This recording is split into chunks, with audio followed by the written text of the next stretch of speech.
Good afternoon, everyone. Thanks for joining us today for the next installment in the Grenzbach Lear & Associates webinar series, Strategies for Your Membership Base, Realizing Its Philanthropic Potential. Today's webinar is co-presented by Suzanne Hilser-Wiles, Vice President, and Matthew Slovett, Solutions Consultant in Philanthropic Analytics. Suzanne Hilser-Wiles brings to the firm over 15 years of experience in advancement, program building, and campaign planning and implementation in nonprofit organizations, including University of North Carolina School of the Arts, Cancer Care, the Metropolitan Museum of Art, and the Museum of Modern Art in New York. Before joining GG&A, Matthew Slovett worked as an associate consultant with the Whelan Group, a strategic advisory firm to nonprofits, and as an analyst with JP Morgan, where he worked in the syndicated and leveraged finance group. Since joining the firm, Matthew has helped many nonprofit organizations analyze the philanthropic potential of their donor populations and identify those constituents with the greatest likelihood to support their institutions. Our presenters welcome any questions you have during today's session, and we'll answer those questions in the time remaining at the end of the hour. To address a question to Suzanne and Matthew, please use the chat function on the right-hand side of your screen. Select all participants from the drop-down menu and send us any questions you might have. Any questions we don't answer today will be addressed in a follow-up message we send next week. Tomorrow afternoon, we'll also send out a recording of the session and the slide deck, as well as a short survey to gain your feedback.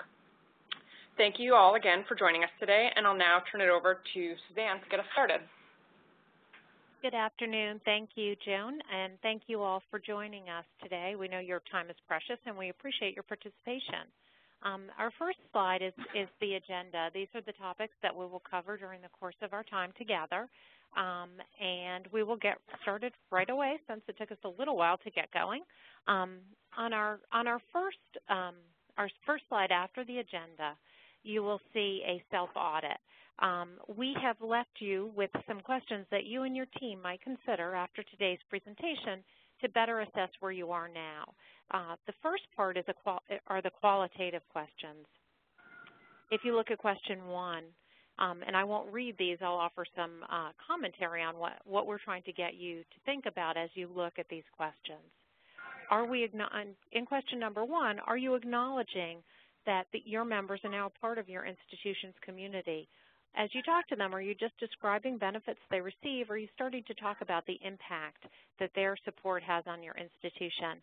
This is a really a common thing we hear from donors at our clients, that they don't always understand what good their gift does for the institution.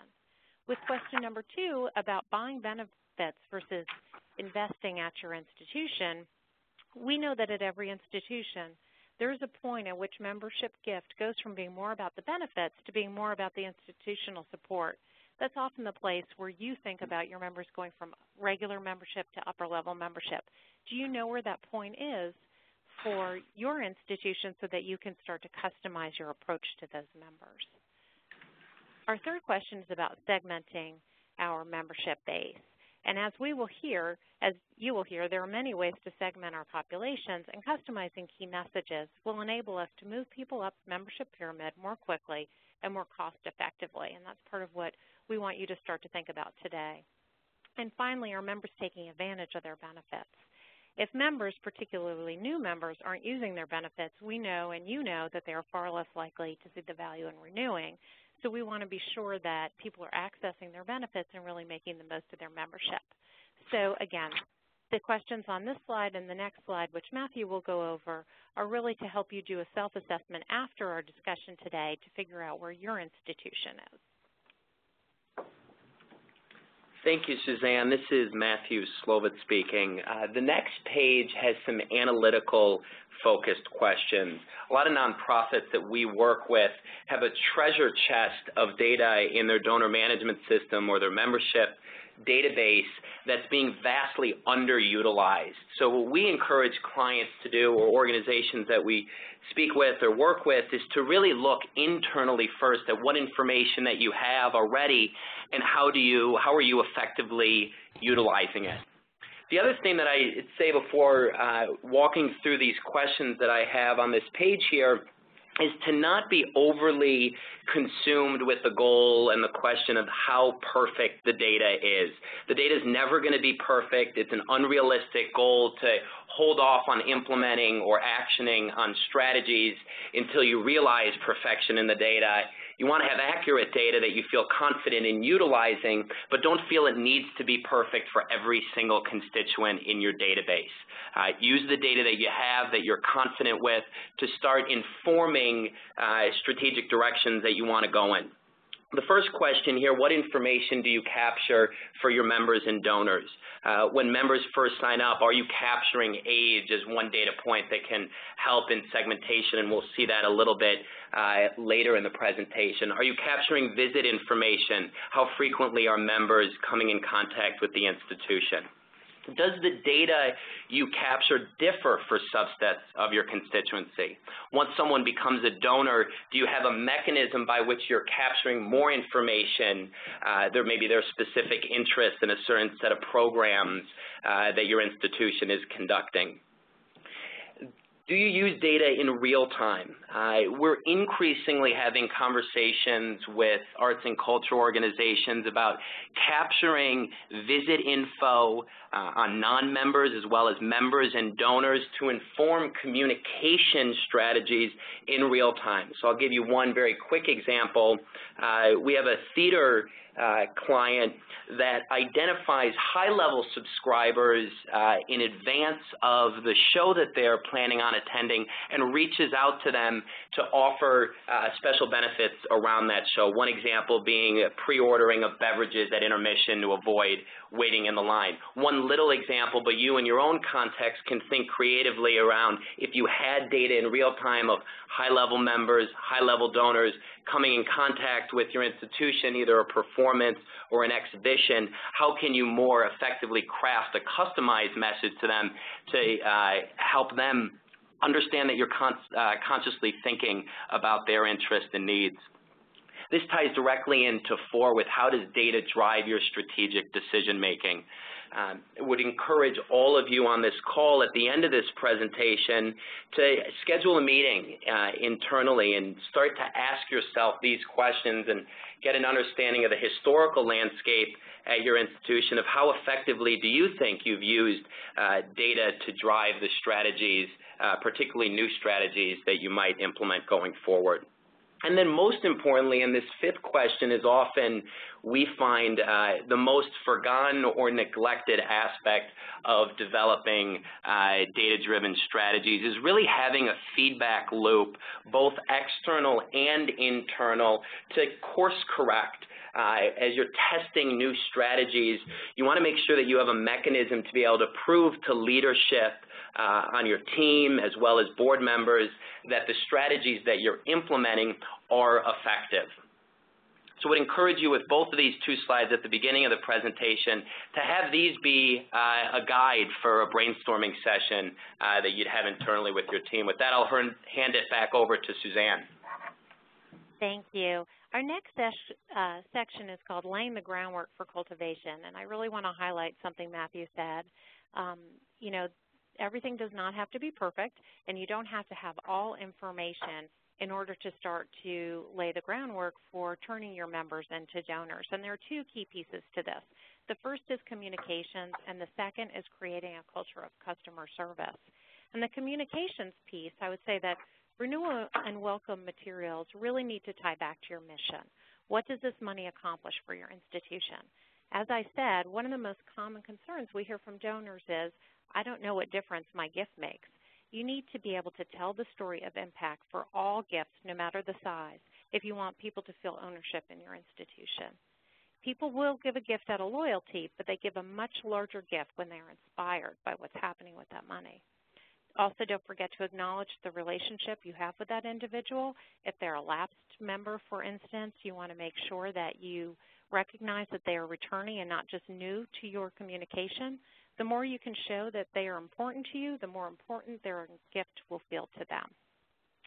Finally, be sure you're consistent across your institution. You can talk about different programs and different communications, but if they aren't tied by a common vision, then you're not making the most of the dollars you spend on those vehicles.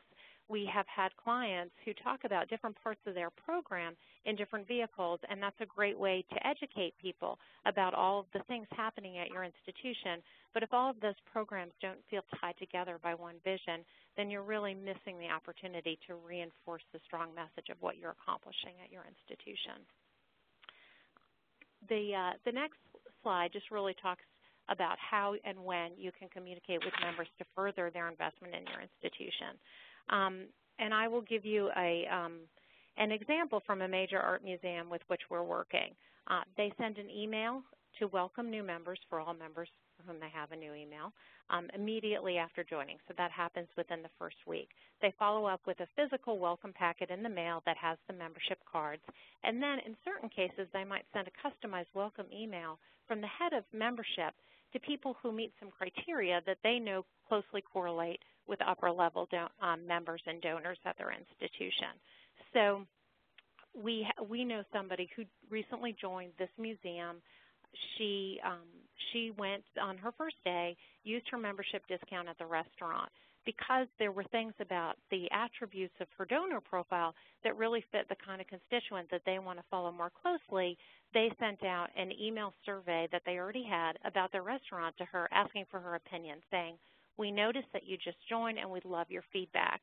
That made her feel very connected and valued by the institution immediately. And because she is someone we work with closely, she knew that this was also a client of ours, and that there was information about her that maybe they were able to glean from working with our analytics group. One of the other important points is point number 3 there. You share information about your institution, good news and bad, and that can help strengthen your relationship. And here I want to give an example from the Metropolitan Museum of Art. As many of you know, they had terrific success this spring or the summer with their Alexander McQueen exhibition. And one of the big benefits for joining the museum during that time was access to the exhibition. You got to cut the very long line that snaked around the block. Well, the last weekend, there were so many people who showed up to go to that exhibition that they couldn't honor that. In order to honor, if they honored that, then other visitors would never get in. It would be a safety hazard and people would be waiting far too long. So they had to cut that off without notice. They didn't realize how many people were going to be coming. But the week after that last weekend, every member got an email communication from the director of the museum explaining what had happened, saying, "We couldn't honor this benefit. This is why. We really thank you for your patronage. We thank you for your patience. And we're excited to tell you about the opportunity that this exhibition offered up to the Met as a fundraising opportunity, as a way to engage people." So all members got that, including the many like me who weren't there the last weekend. But by being proactive about telling people, "We're sorry, we realize your inconvenience, why we had to do it, and this is the end result," it made you feel like the Met cared, the Met was concerned about making good on the promises it made to you, and you felt excited to know the result of this exhibition. And that's a great example of, even when things don't go as smoothly as you would like, you can turn that into a way to bring people closer to your institution. The next slide is about creating a culture of customer service. Obviously, we all know that we have to have timely acknowledgement and delivery of membership cards. One thing I would point out to you, though, if you are expecting a big jump in membership because of a special event or a special exhibition, and there will be a lag time in people getting their cards, it's really important that you communicate that. Go ahead and tell people when they sign up. It'll be 3 weeks until you get your card, where normally it might be 3 days. Or it might be, instead of 3 weeks, a month. And explain how they can still use their benefits after they've joined but before they get their card. Again, you proactively give them information so then it doesn't turn into a customer service issue for you. You have to follow through with all promised benefits and make them easy to use. As you all know, it is so much better to promise fewer benefits and deliver them with grace than to overpromise and underdeliver. If you are having, again, what you think is a major event or blockbuster exhibition that's going to spur your membership, be really careful in what you promise people. Now is not the time to try and be aspirational. You need to be honest about what your institution can deliver effectively, particularly if you expect that a lot of people are going to be new to you. Everyone is a member of your customer service staff, and this is really important. We were just talking to one of our museum clients about this. They realized that the security guards were trained to interact with the public as if they were, of course, security guards first and foremost, and not thinking about the fact that they were part of the visitor services experience. And as just inserting the person from the membership desk to explain a little bit about the visitor experience to the guards as part of their training, they were able to really turn around that interaction. Security guards were still able to do what they needed to do, but people felt more welcome in the galleries. I think that sometimes institutions really underestimate how important this is. We worked with a client that was a major art museum several years ago and did a member survey. This is a museum that enjoys very high renewal rates. People are very happy with their membership. The number one complaint that members had was about CoCheck. It was about their interaction with the CoCheck people. Not only their own interaction, but their perception of how CoCheck people were interacting with the general public. So these were people that felt a lot of ownership in the museum, and they felt like, well, when guests come to my museum, they're not feeling welcome.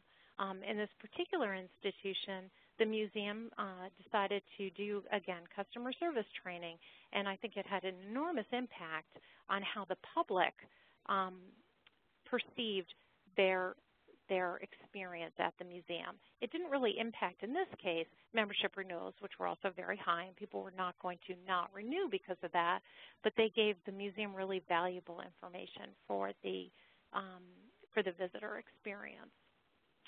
Also, it is really important to track benefits when you can, but we do realize that not all institutions have the capability to really track closely all of the use of benefits. So you might want to consider something like 4 months before the end of a membership, a one-year membership cycle. With new members, you might do an email to all members who are new at that point in their renewal cycle and just remind them about what's happening at your institution in the next 4 months.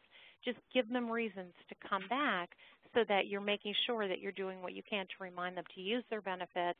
You know, you might include a message about, you know, don't forget it's easy to park, or, you know, Monday or Friday nights we have music, something that reminds them that there is real value to their benefits. And sometimes people just forget to come, honestly, and it's always just good to reach out to them and point out that you hope that they're making the most of their membership. Wonderful. Thank you, Suzanne. Moving now to the knowing your donor and your member profile. What I'm going to spend the next 10 or 15 minutes talking about is how you start to build the profile of your members with the ultimate goal of not only increasing your retention rates, but hopefully turning some of maybe the transactional relationship into more of a philanthropic relationship.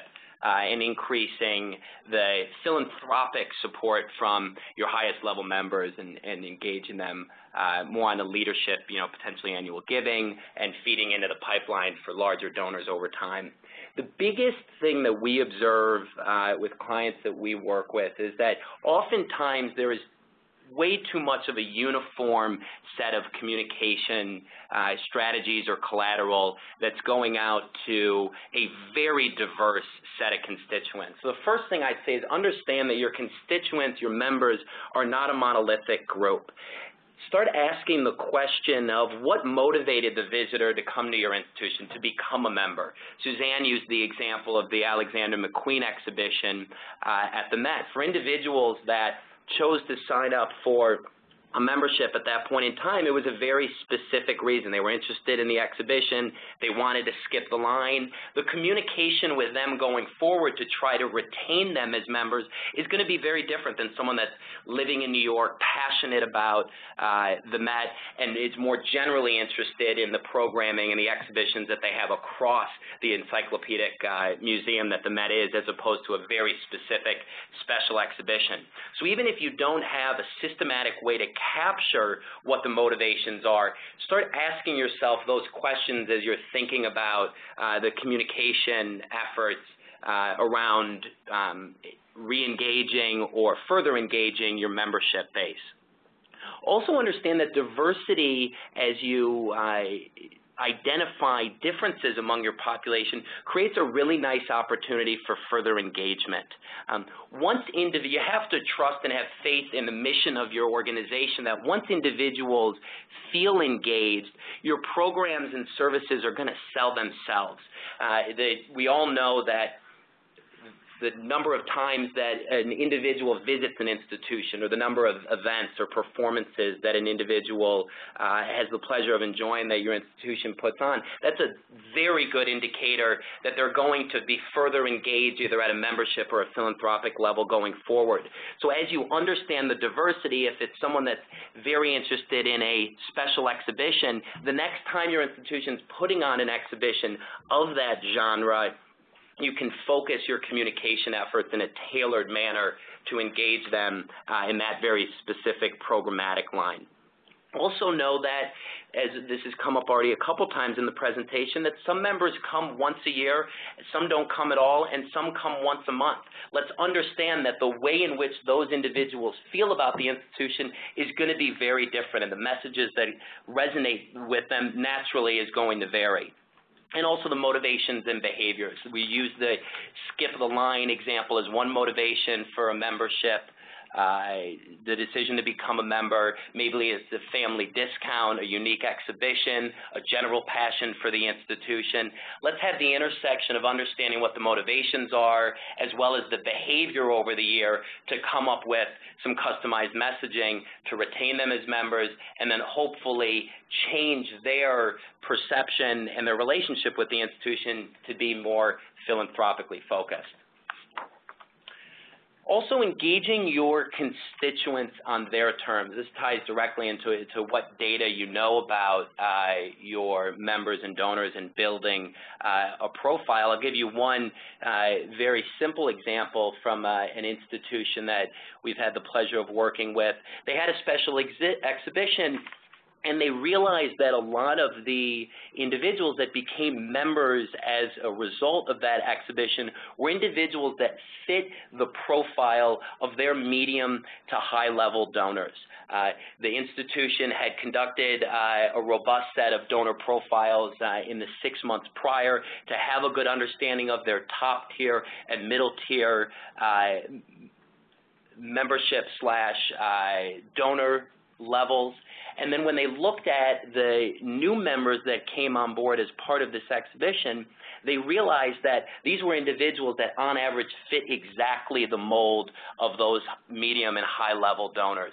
So rather than just having the conversation, as Suzanne mentioned earlier, be about benefits and the things that come along with being a member of the institution, switching the conversation to really be philanthropic focused and what the overlay of philanthropic support can really mean to the institution in enhancing the programming.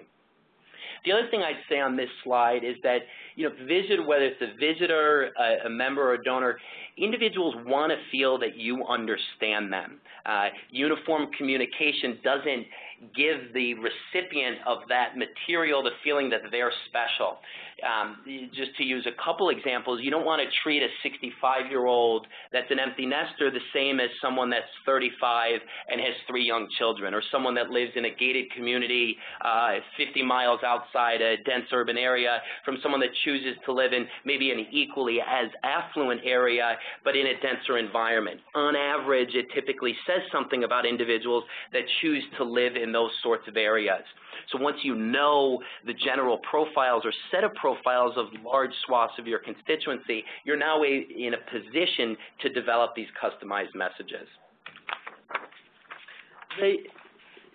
Page 11 lists just some of the examples of information that we typically encourage clients to look at in the donor management system or your membership database. And if you're using a system that integrates the two pieces of information, that's wonderful.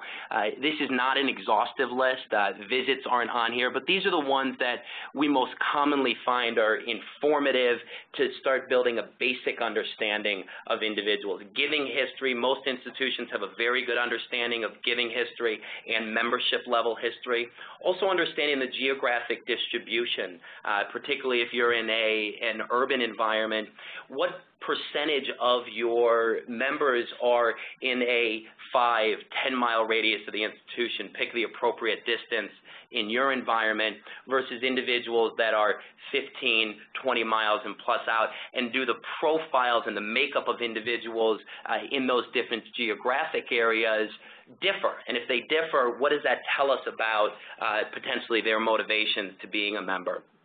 Demographic information, some of this you may have, things like age, some of it you may not have. The good news, though, is that demographic info and other externally appended info is relatively inexpensive to acquire. So oftentimes, age, presence of children, estimated household income are very common data elements that clients like to have to help build a profile for their particular subsets of the constituency. Also have listed here, obviously, a very important group, your volunteers, board members, and committee members. I would imagine that most of you have this information pretty well recorded in your database. Moving on to page 12, this talks a little bit about the external information. So I mentioned on the demographic side, if you don't have this info already, relatively inexpensive to acquire, things like income, home market value, age, marital status, presence of children, are they a homeowner or a renter? As you have a collection of data elements like this, and we'll see this in a few slides, it can help you get a greater understanding of the makeup of individuals, and if you're seeing trends and concentrations to start to build profiles. Not necessarily a profile of each individual member, that would be an onerous task, obviously, but trying to bucket into maybe 2, 3, 4 different segments, subsets of your constituency. PRISM segment codes as well. I'll have a couple of examples of these later in the deck, but they're a consumer and lifestyle indicator. I gave you that example of the difference between someone that's 65 and an empty nester that lives in the suburbs versus someone that's 35 and has 3 children and lives in an urban environment. These are codes where you can very easily differentiate between the two.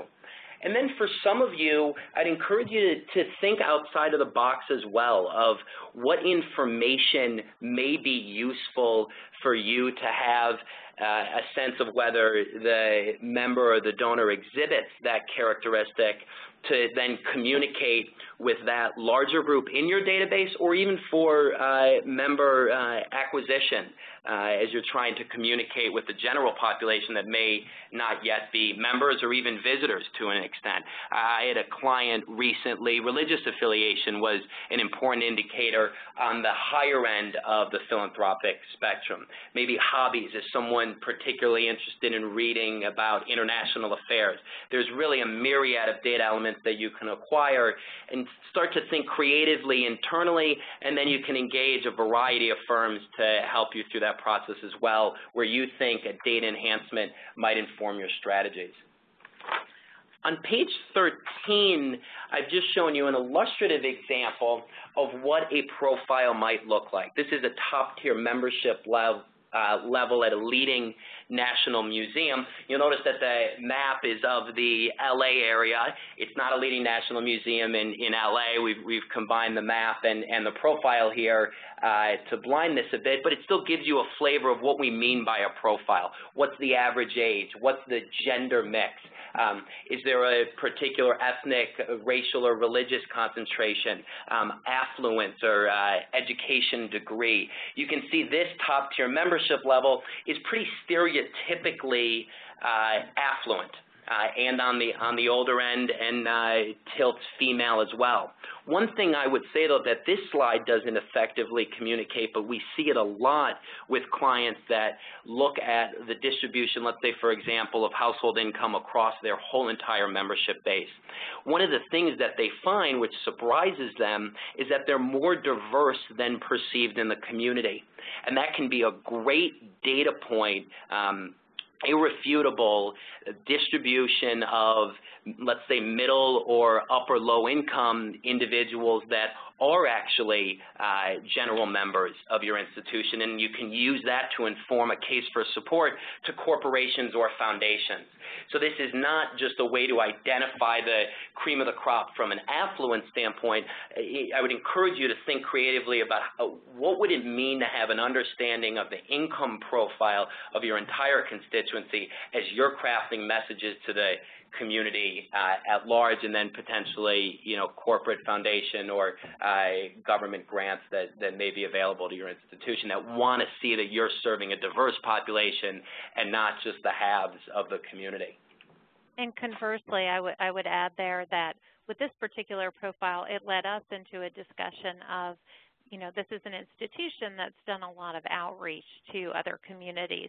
Their upper-level membership looks like this. What does their lower-level membership look like? If they are seeing more diversity at that level, what are they doing to try and engage people more effectively in moving them up in membership? And if that's not true, if their membership really looks the same throughout its levels, why are they not able to turn those visitors into people who feel some sort of ownership stake in the museum? So that leads to a whole other set of questions. Thank you, Suzanne. Great point. On page 14, this talks a little bit about the different channels of communication. This isn't earth-shattering revelations here, but just thinking about the different ways in which you communicate with your membership base and your donor base. As we're talking about building profiles, understanding that it's a diverse group and that you want to build at least some set of customized messages, even if you're bifurcating your population into 2 or 3 groups. It doesn't necessarily have to be 50 different groups, recognizing that this does take time, energy, and resources to come up with the customized messages. But once you have segments that exhibit certain characteristics, what are your main communication channels with them? Mail, email, telephone. Is there also opportunity for individuals that are prospects, whether they be high-level members or donors, that live in a close geographic footprint for in-person meetings? This could be a great opportunity to train staff members that maybe it wouldn't be appropriate to put them in a major gift officer type role meeting with major gift prospects. But if there's an individual that they seem to be at the data indicates that they should be at the level of, let's say, giving $5,000 annually, an individual that maybe wouldn't warrant a major gift officer meeting with them, but if there's someone else on the team that can deliver the message in person, show that you care, understand the prospect's interests and desires, and then potentially more fully engage them with the institution, while the added benefit of a professional development angle is as well. The other point I want to make on this slide is this last bullet of what is the appropriate mix for a particular group that you're looking at. We recognize that resources, particularly in this continued weak economic environment, are constrained. So you can't do everything for everybody. But I think the most important takeaway with understanding a diversity of channels of communication is that you don't just pick one channel for a certain subset. So as you're creating these profiles for your constituents, if you have 3 different groups, don't pick one group and say we're only going to email to them. Even if their method of becoming a member was via online, that doesn't necessarily mean that they're going to renew online. Most constituents, members, donors, non-members, they want to be communicated with in a multitude of manners, recognizing the resource constraint. But don't just put all your eggs in one basket for picking a specific channel of communication. Hit them at appropriate points in time, deposits, if you will, with a direct mail piece or an email and the like. And as much as possible, this really needs to be data-driven. And I will give you an example from a client with whom we're working right now. They have a special event annually, and there was one group that purchased tickets that had a high correlation in their attributes with their higher-level members, and it was the group that bought the family 4-pack. So if you were just going on your sort of preconceived notions of who might look the most like your donors, you might think it's people who bought high-level tickets with special access. In their case, again, it was the family 4-pack. So as much as possible, we encourage you all to really segment this based on data. Really look at who those people are who purchased it so that you are then communicating with them not on your preconceived notions of who buys a family 4-pack, but in their case, you're communicating to those family 4-pack buyers as if they are a similar audience to your highest level donors. And as we move to the next session of using analytics, this springboards right off of Suzanne's point there, we have some, call them case studies, illustrative examples of the types of ways in which we encourage clients and institutions to use the data that they have on their members to drive decisions. So have everything, to the extent possible, be a data-driven strategy, not just an anecdotal good idea. For this first case study of analyzing a benefit, what I would highlight at the outset is that this organization was looking to increase membership retention as well as gifts from members. The other important thing to know is that their biggest benefit was events. Now, for many of you on the call, the biggest benefit may just be attendance itself to the institution, priority ticketing for special exhibitions, whatever it may be, the principle is the same. If there is a benefit or a collection of benefits that are important to your members and you have a way of tracking to the extent that they're using that benefit, use that to inform a trend analysis to see if you can start to observe behaviors that can then give you a set of calls to action to actually change or improve behaviors for the set of the population that isn't already behaving in the desired manner. So at this Public Policy Institute, they were looking at the number of events attended related to the annual contributions. Page 17 looks at a particular membership level and what the makeup was. So very similar to the way in which we built the profile for the leading national museum. You can see some of the breakouts here for the household income. Average age for this institution was quite a bit younger than that other institution that we looked at. I don't want to belabor too much of the specific data on each of these slides. I want to keep it high level, macroscopic. We're sharing this presentation with all of you on the call, so I'm not going to go line by line, but this should give you a flavor of the ways in which you can build a profile for a particular level. Page 18 shows the PRISM distribution at this particular membership level. So they had a very high concentration at Young Digerati and Bohemian Mix. For those of you on the call that have used PRISM before, you'll know that they have nice 2- and 3-word phrases that nicely characterize individuals that fall into these categories.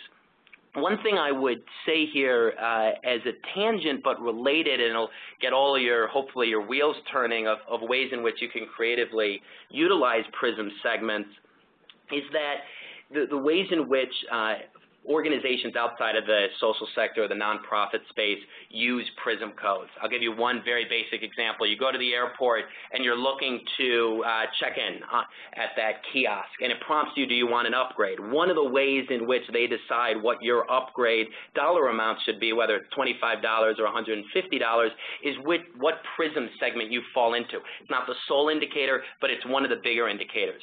Another quick example is Target. You have a large retail operation, they send you all discounts in the mail. One of the ways they decide which discounts to send you is your PRISM segment code.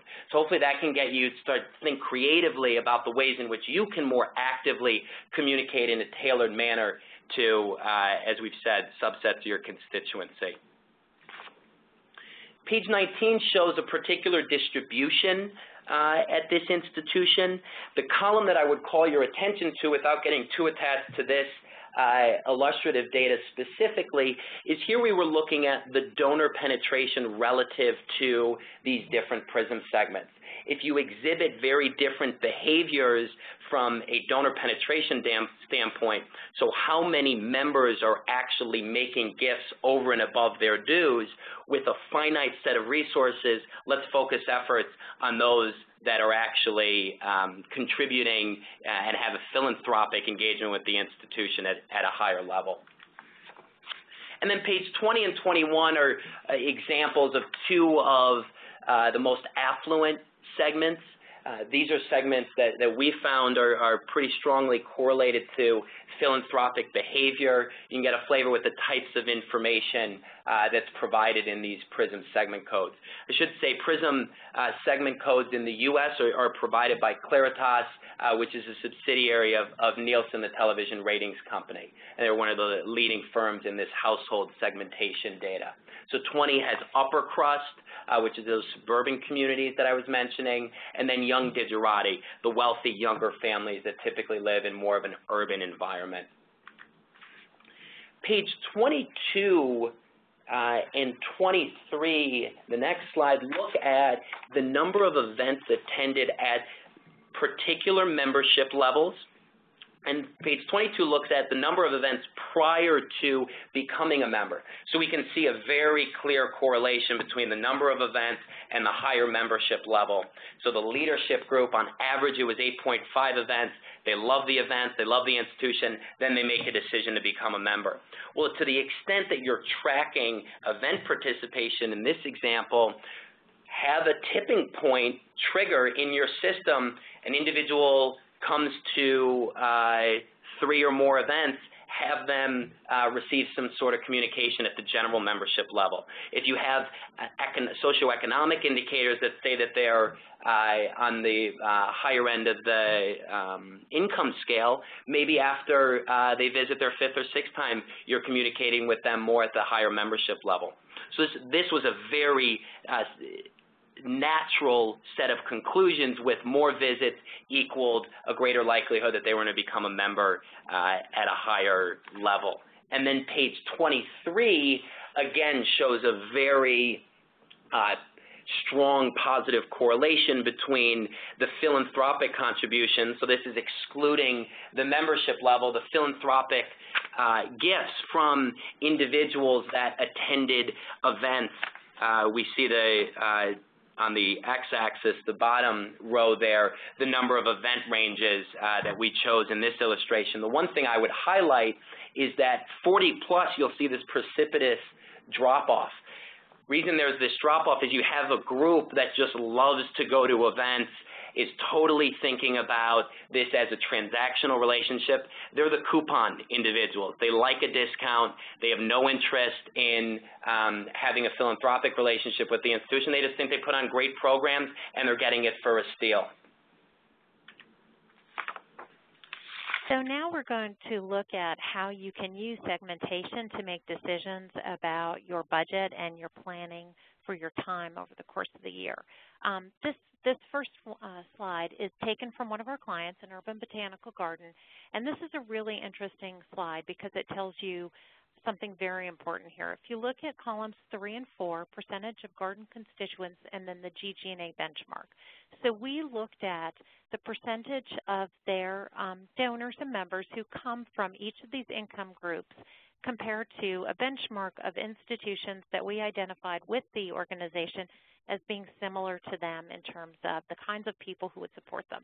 And you can see there's a high correlation between those percentages in the 3rd and 4th. So basically, they have the same distribution of people across income levels in their membership that we would expect to see looking at their peers. Then, if you look at the last 2 columns, in all but 2 of the income segments, their average largest gift is significantly lower than the GG&A benchmark. So as we look at the average gift from people at these income levels, across the whole spectrum, they're underperforming. So at this point, their story is unrealized potential in their database. They've got a great database. They've got a database that looks a lot like their peers, and yet they're raising a lot less money from that same group. So we work with them in this particular instance to figure out why this was true and how to address this gap through messaging, through customer service, through benefits offered, personal cultivation, and they were then, the development staff was able to make the case for more resources devoted to this because clearly they had a high likelihood of success. If they put time and effort into this group, they were very likely to get a positive yield.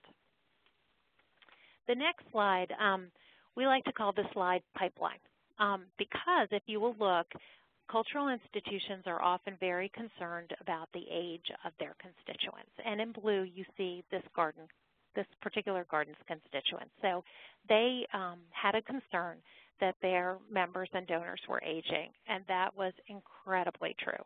If you look at that compared to the GG&A benchmark, they were significantly older. Not only are donors to cultural institutions on the older side, but in this case, they were really older. So what this tells them is that they need to invest in growing next generation of leadership. And in fact, in their situation, next generation were really people 60 to 65. You can see the average age in certain levels was well over 80. And they have a number of levels at which actually every level over $2,500, the average age was over 70. Again, this is a really helpful tool to map out something like this, to create a chart like this. It's irrefutable evidence that you need resources in your program to diversify your group. Otherwise, 10 years from now, you're going to have significant problems.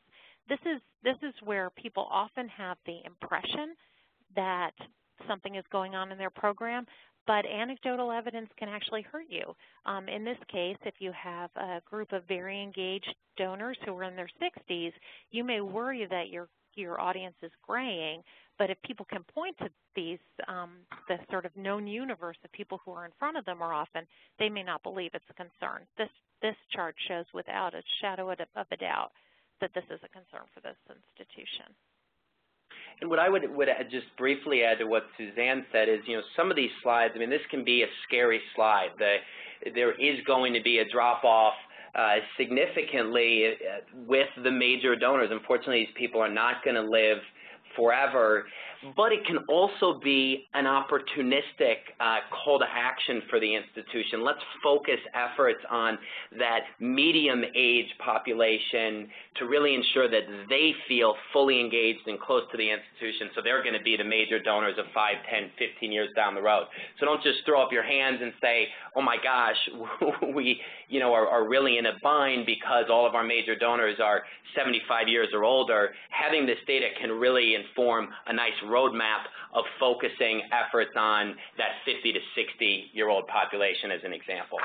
The other thing that this really tells you to do is clearly, while you're working on that population, make sure that your plan giving messages are very strong, that you're really communicating that. And this will give you an idea of whether or not you've really talked to enough of your donors about planned giving. Obviously, this institution needs to be doing that in the short term, even as they grow their middle-aged population in the long term. Absolutely. We're going to close out the presentation with just an example of the ways in which a way in which you could build a membership model to compare where your members are currently relative to where they should be based on what the external assessment of data that individual members exhibit indicates that they should be. The one thing that I would say before explaining this model quickly is that this can be done internally as well as externally. We recognize that there's varying levels of sophistication as well as staff bandwidth to perform tasks like this. You all have full-time jobs already, and to think about going on a statistical modeling exercise may seem too daunting. What I would encourage you, though, to take out of this slide, or this presentation, I should say, is that hopefully there are certain aspects that you can immediately implement, low-hanging fruit, things like age and income distribution. That slide that Suzanne walked you through of looking at income distribution relative to the average largest gift. If you have a flat distribution, let's more effectively communicate with the more affluent folks than the middle or lower income individuals. That doesn't require an expert third-party counsel to help you go through that. Some of the more sophisticated stuff you may want to bring in a partner to help you, but I'd encourage you to distill parts of this presentation to aspects that feel manageable, that you could take on piecemeal to start to improve your program tomorrow. In this botanical garden example, we developed a model based on the factors listed at the bottom of the page. All these factors we've already talked about today. A lot of them are intuitive, as you'd imagine that they would be a good indicator of membership level that an individual should be at. This next slide, page 28, is a chart that shows the current level on the left-hand side. So you see that current donor levels reading vertically there on the y-axis, and then on the x-axis on the top of the table, it says GG&A recommendation. This could be data-driven recommendation, whatever you want to call it. What does the data tell us if we didn't know anything about what membership level that individual was in? So if we look at Executive Circle as an example, there's 78 individuals that we've tagged as Executive Circle, and the institution currently has them in Executive Circle. If you move one below, there are 15 individuals that are currently in the Executive Friends membership level. We've tagged them as Executive Circle, or data's indicated that they could be at the Executive Circle level. That's a manageable group. I don't care what size your development or membership operation is. That's a manageable group. Let's meet those individuals and see if we can further engage them and upgrade them.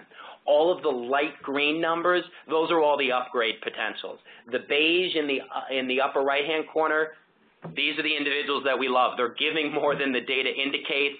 Let's not tell them that. Let's just enjoy the fact that they clearly feel passionate about the institution. So you leave those alone. The upgrades is in the green. And this one slide alone can really be a framework and a call to action for 3 months of implementation. And then closing out the presentation, we have a couple slides that we wanted to leave you with about testing your strategies. Similar to how we started the presentation with the qualitative and quantitative audit, take these questions back to your teams and ask the group to collectively think about the ways in which data has informed past decisions, the ways in which maybe you've tried to use data to drive strategies and it hasn't worked effectively, and then most importantly, how are you capturing information, incorporating it into your program. This last bullet has just a survey. The only thing I want to highlight here is do it with individuals that don't renew as well as those that do. That can be a very interesting comparison. Oftentimes, surveys are just conducted with the members that stay on board around benefits, but definitely take a look at the individuals that didn't renew after that first year. And then 31 has some questions around the renewal rates. Now that you have this set of profiles and segmentation understanding with your constituency, where can you look at returns on investment, changes in conversion rates, ROI for particular direct mail solicitations or whatever it may be. Encourage you to reflect and think about your program in context of improving the efficiency of the operation as you're using data to inform decisions, and then ultimately growing the program. And then the end of the presentation, just some takeaway bullets. If you don't remember much else of what Suzanne and I have said, you'll have the slide deck and you'll have these takeaways. I think the upshot of this whole presentation is you have a lot of data at your fingertips. Think creatively about ways to use it. Test strategies among subsets of your constituency. Don't be afraid to do that. You can always go back to what you were doing before, but really try as much as you can to have data drive your strategies going forward. Thank you all for your participation today, and I'll hand it back to my colleague, Joan. Great. Thanks, Matthew. And we're a little short on time, but we'd like to address one quick question. For those of you who have to jump off, please submit your questions by chat before you go. We'll address them in our follow-up email. And once we finish up, we'll also leave the session open for a few minutes if you want to type in your questions afterwards and chat to us, and we'll respond to them via email with our follow-up. And you can also expect a recording and a slide deck coming your way by email, too. But if we could just address one quick question. We got a question from someone who's at an institution where the membership and development departments work independently, and this person was wondering how they can increase communication and collaboration between those teams. That's a great question, and one that we get a lot, since membership and development often are separate groups within the advancement program. I'll give an example of what we're doing with one client. In fact, next week I am going and meeting with them, and we are meeting as a team. Membership, development, and marketing are all meeting together first to talk about what have we learned about each of their constituent groups, people who come to events, the people who become members, and the people who become donors. What do we know about them, and how can we most effectively strategize about communication? So part of it, I think, is really trying, whenever possible, to create a collaborative team effort. So that's the first thing. And we're actually doing a brainstorming session about how do we use that information and talking about each of the areas so people have the opportunity to give ideas to their colleagues in different program areas, and to hear ideas from people who aren't in the thick of it day to day, but probably have some really good thoughts about how the institution can communicate most effectively to each of its constituents. And then from there, it really depends on the institution. It's really understanding your cultural norms. Do people really communicate by email? Is it important to have a regular meeting to talk about how you are addressing these as collaborators? Most importantly, I would pick one or two small projects that you can do where you're going to share and create some sort of win, so that somebody can see through, if you have a colleague who's reluctant maybe to make that time, through collaboration you're actually going to get better results for both of your program areas. And I think identifying that and maybe even brainstorming with a colleague about somebody in your own department about what that could look like is really important. And so that's a tough one, and at some institutions it's easier than others. But again, with our client next week, we're starting out with a shared meeting to discuss this as a whole group, so it really sets the tone for we're one team. Great. Thank you, Suzanne, and thank you, Matthew, and thanks to our participants for joining us. And again, submit any questions through chat. We'll leave this open for a few minutes to allow you guys to do that. And thanks so much.